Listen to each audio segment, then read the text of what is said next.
Эта маленькая кошечка породы манчкин немало пережила с самого момента, как родилась. Заводчики из Китая продали ее в США, но, когда малышка оказалась в семье, хозяева заметили, что с кошкой что-то не так. Моти – кошечка породы манчкин, которая родилась в Китае у заводчиков.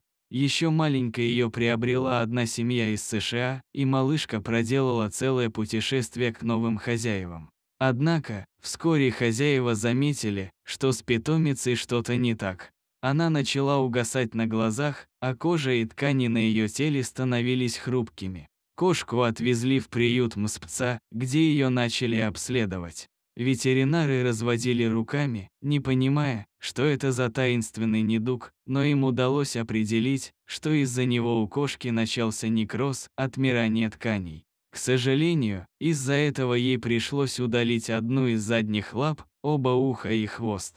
Кроме того, у нее обнаружили стригущий лишай.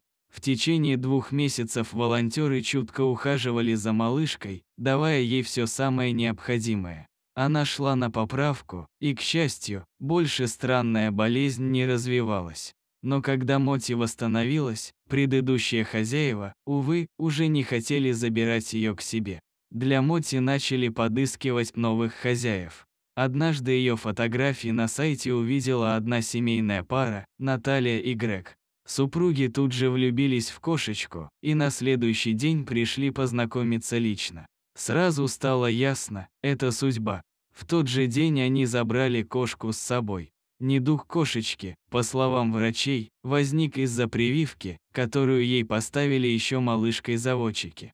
Но сейчас у Моти все прекрасно. Она живет в любящей семье, и она очень милое, доброе и активное создание. Несмотря на отсутствующий хвост, лапу и уши, Моти ничего не останавливает.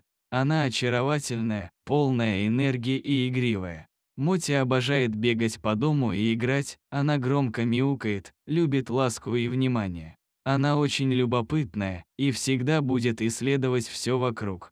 Мы очень любим ее и знаем, что взять ее из приюта – одно из лучших решений в нашей жизни. Благодаря ей наш дом наполнился любовью еще больше, говорит хозяин кошки. Посмотрите, как живет Моти сейчас. Она радуется жизни.